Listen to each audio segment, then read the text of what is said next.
I think we're all happy that we're getting to the end of this year, which Yes. has been a wild one. And we just had our last Fed meeting of the year. Did it play out as you expected?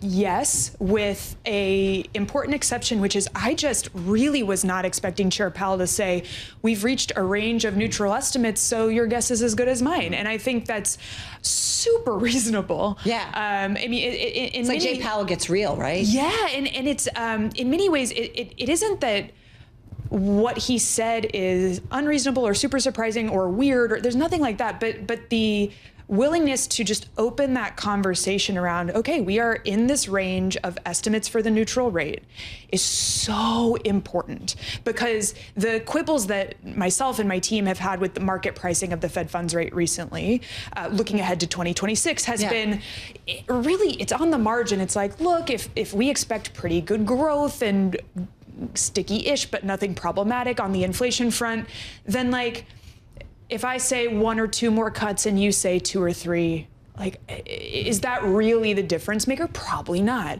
But opening this conversation about like, okay, we're in the range of neutral does raise what I think is a really important question, which is as rates move lower, if we get to that 3-ish% range where it's more or less the lower bound of what most people think could be neutral. For the 10, you're talking for the Fed funds rate, then that's when I think we start to see the market say, no more. And actually that Fed cuts become a problem for the long end. How do the markets say no more?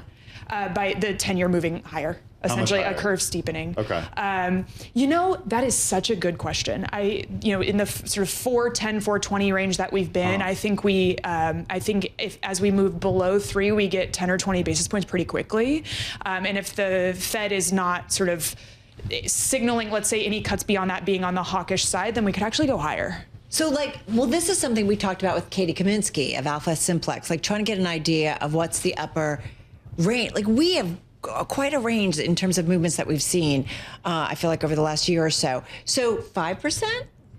I think, or is that extreme? I think that would be pretty bad news. I think it's not extreme in the sense that if I look at the economic backdrop of strong growth, a pretty heavy deficit, and still pretty supportive fiscal backdrop next year, and a geopolitical backdrop that's very uncertain. Like I can come up with 10 or 15 ways that we could get to 5%, but that's not really the scenario I'm talking about. And the reason is, I think that regardless of who sits in the Fed chair seat next year or second half of next year, they don't want that. The president doesn't want that. And so I'm actually not as worried about Fed independence as maybe I would otherwise be as a macro person, because I just think the market's gonna matter.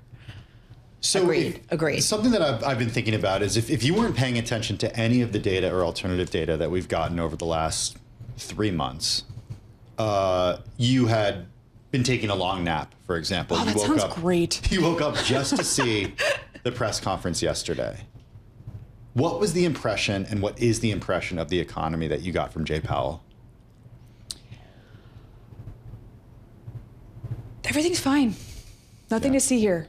And I gotta be honest with you. He sounded more optimistic than I thought. Well, you said, we keep seeing people letting workers go. I hear anecdotes about this low hire, low fire environment, and people not getting headhunted at all, and like that's slowing down so much. College graduates not getting jobs. So we're trying to kind of square that. And it seemed like he was like, everything's kind of fine. So here's the thing.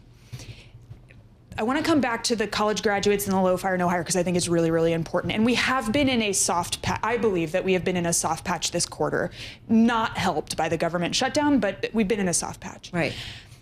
When you have earnings growth like we have seen, you cannot have a massive wave of layoffs.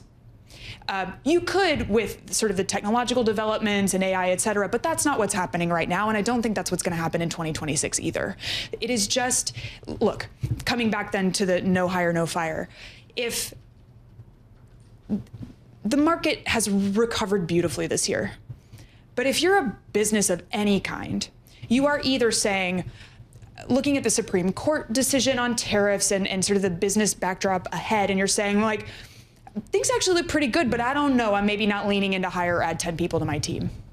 Or you're saying, things look pretty good, but maybe I'll wait to see what happens in the first half of the year before hiring, because this AI thing, maybe we get some synergies. So I don't think it's what I'm not seeing from the labor market is like a big bearish concern. I'm seeing a wait and see. Yeah. And that's a backdrop where if we see, and I do expect that we will, the benefits of the One Big Beautiful Bill Act for both businesses and consumers pulling us out of this soft patch in the first half, that's probably not a super negative labor market backdrop. But is it inflationary?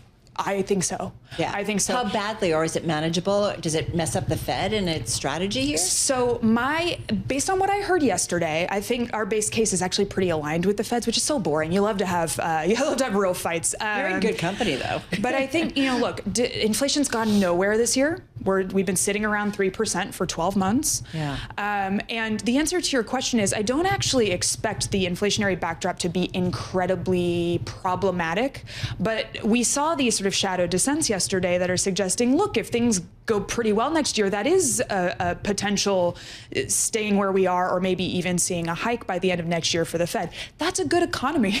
That's a reasonable backdrop. Right. It's responsible. It's like in terms of what the Fed or certain members of the Fed being concerned, right? Exactly. Now, if you look at, and we did a deep dive on this, I guess a year ago, but if you look at the instances of real double peaks in inflation in U.S. history, and we have a couple, one's after World War II, one's in the 70s, 80s, there's some ingredients that they have, and all of them are possible in 2026. So one of the ingredients you have is Just got about 30, 35 seconds. Double dip in goods and labor supply-demand imbalance. Tariffs could be providing that for inflation. We don't know. You have a super accommodative fiscal policy and artificially low Fed funds rate. Those are not worrisome conditions right now, but that's an outside risk, but the conditions are there.